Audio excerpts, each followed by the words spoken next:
We begin in 1959 with a not-so-warm welcome to the Siberian wilderness of the Soviet Union. Deep in the Ural Mountains, hundreds of miles from civilization, this frigid tundra doesn't even have a name. That is, until this man. Igor Dyatlov leads 8 other adventurers on an expedition through the desolate Ural Mountains. In a matter of days, every one of them will be dead, in a manner so disturbing that many will label these the most violent, unexplained deaths of the 20th century.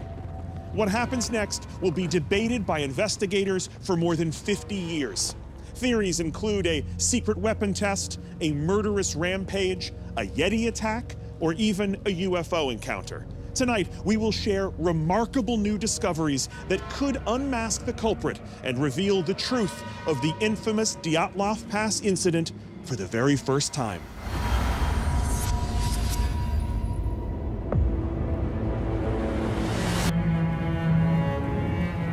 Like most mysteries, this story begins innocently enough.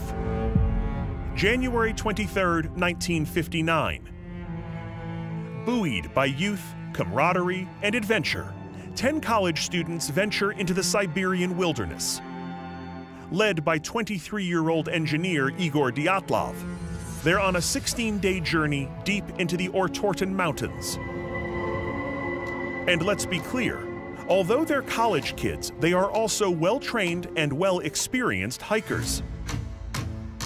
And they bring along several journals and 5 cameras to document their trek, not knowing that their words and photos will soon serve as a trail of breadcrumbs in a terrifying mystery.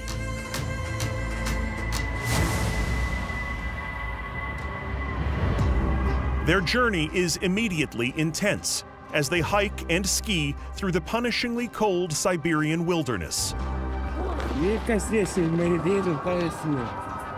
But their mood remains high, as team member Людмила Дубинина writes in her diary.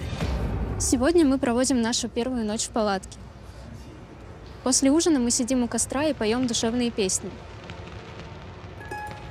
Зина даже пытается научиться играть на мандолине под руководством нашего музыканта Рустема.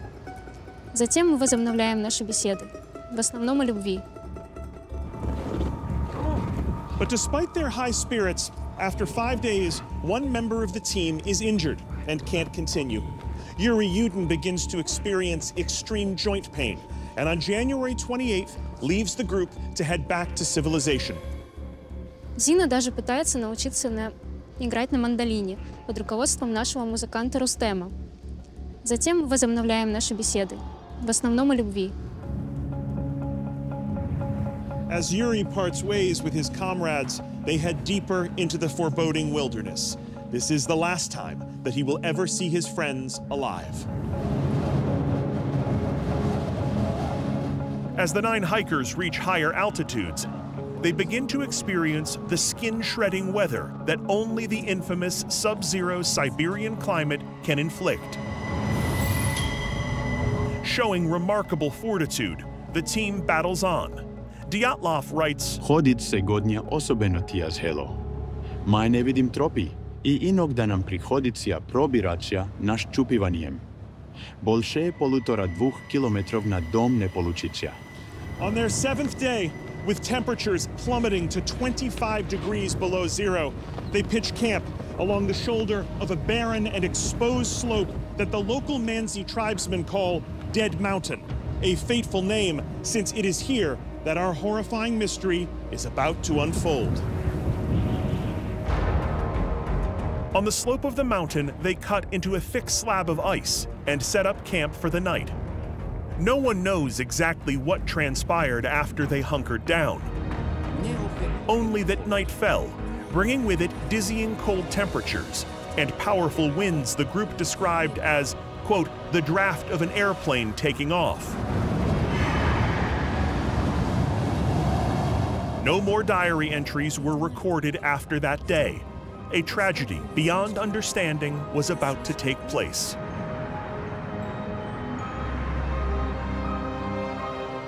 When the hikers don't arrive at their exit point on the day they're due, concern grows.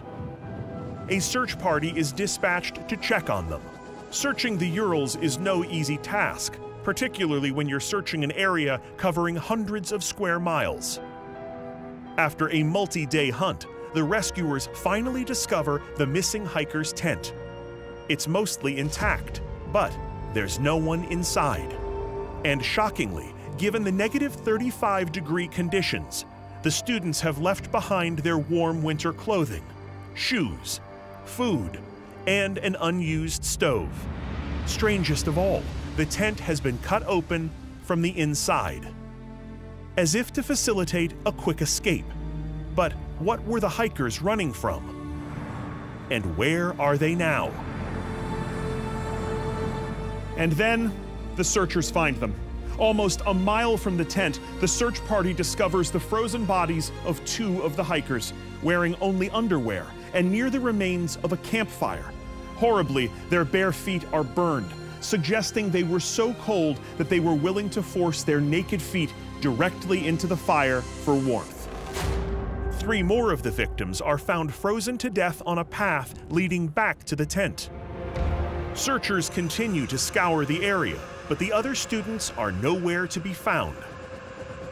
It isn't until 3 months later, when the spring thaw begins, that the missing hikers are all found huddled together in a snow den. Had they hid there on their own, or were they placed there by someone or something? The injuries alone are the stuff of nightmares. Chest wounds, broken ribs, fractured skulls. 2 were missing their eyes, and 1 her tongue. An autopsy concludes most of the hikers likely died from internal bleeding. Their multiple broken bones point to some sort of physical attack. The mystery is only deepening.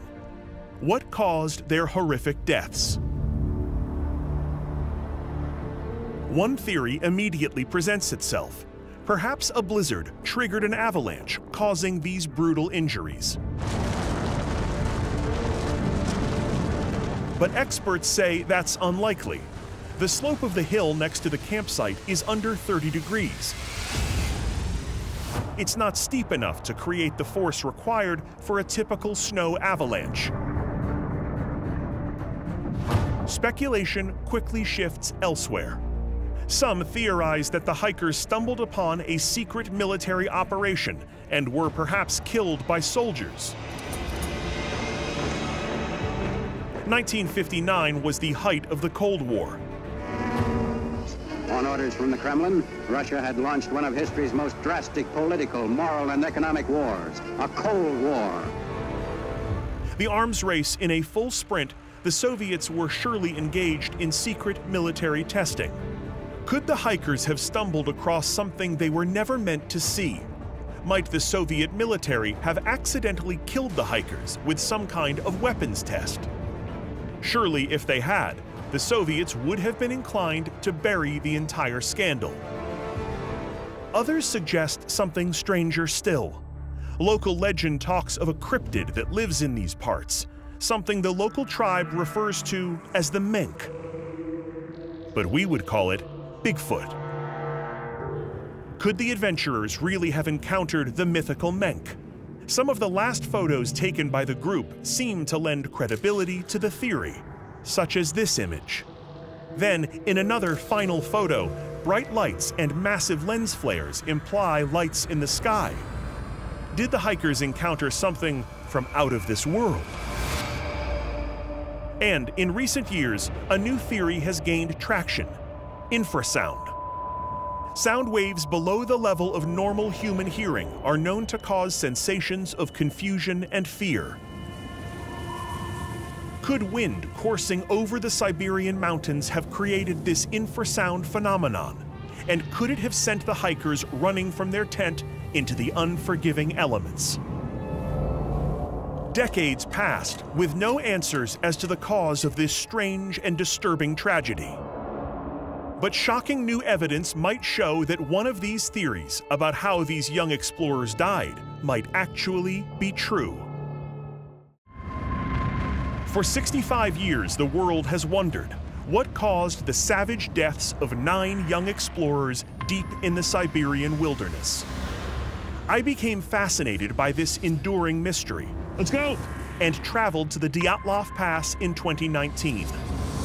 Every step of this journey is just leading us further and further into the unknown.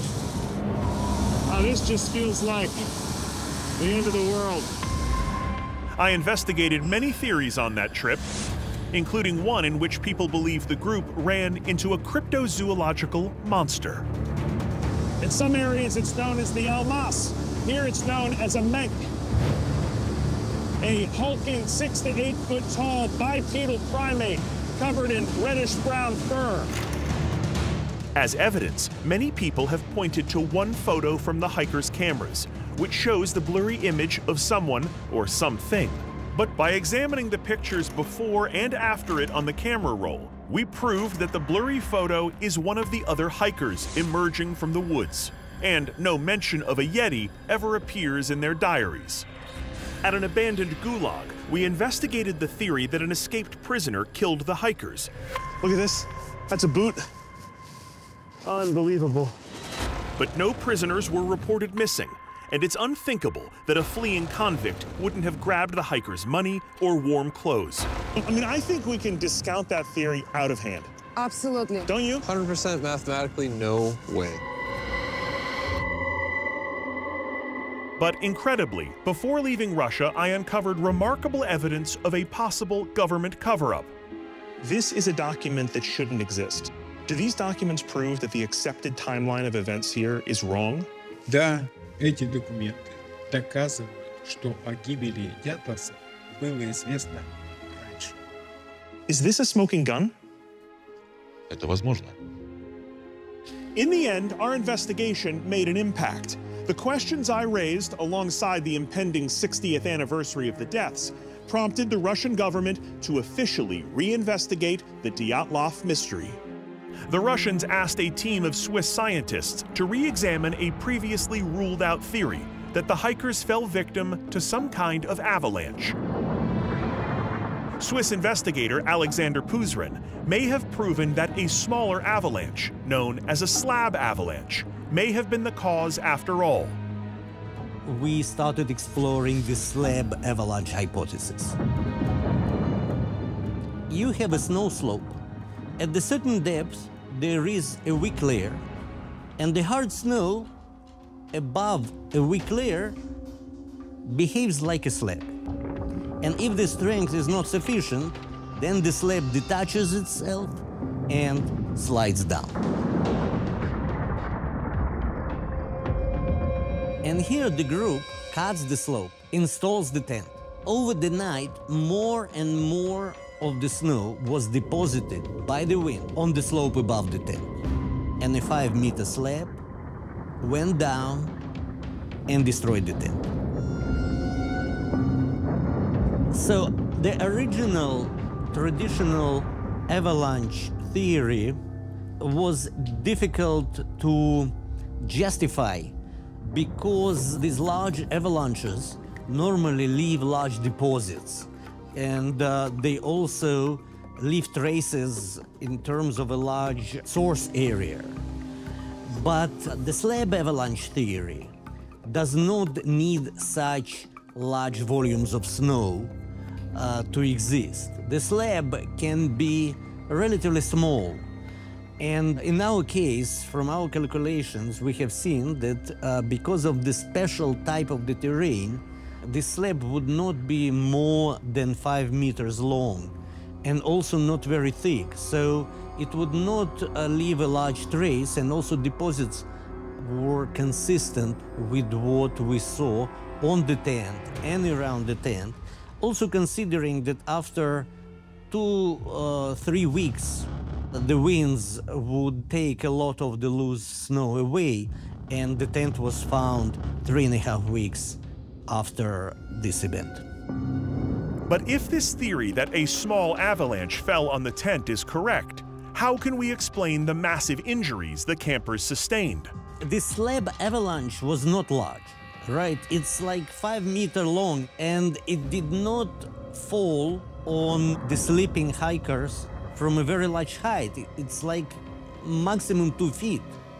But these blocks were almost 200 pounds. So imagine someone 200 pounds heavy jumps on your chest and you are not prepared, and these are the injuries that you're going to get: broken ribs and broken skull.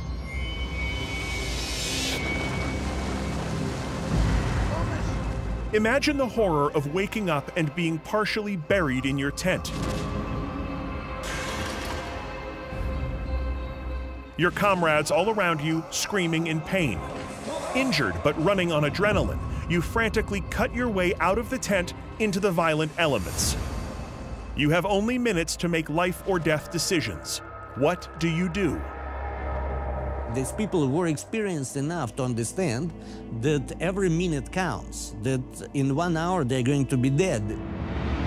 The only right decision is to make their way to the closest shelter, 1.5 kilometers downhill. They made a safe place for their injured friends. Then this was the time that some of them started dying.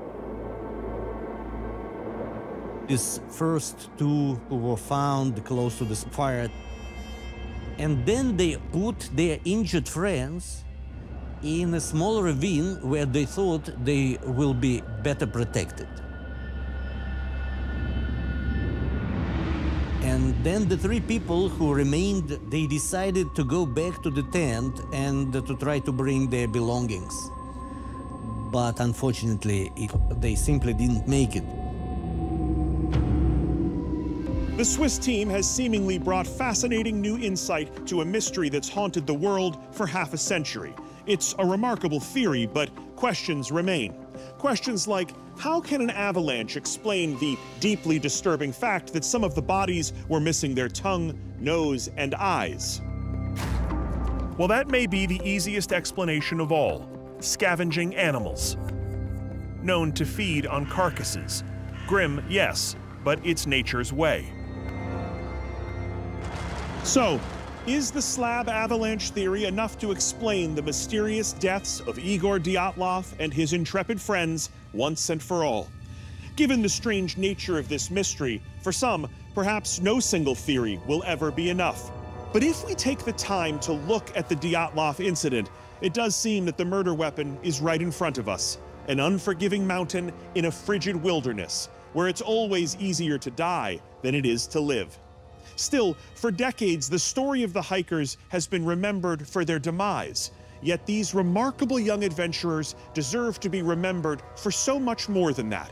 In their final, desperate moments, we can understand that truly this is a story of youth, of friendship, and of true bravery at the ultimate cost.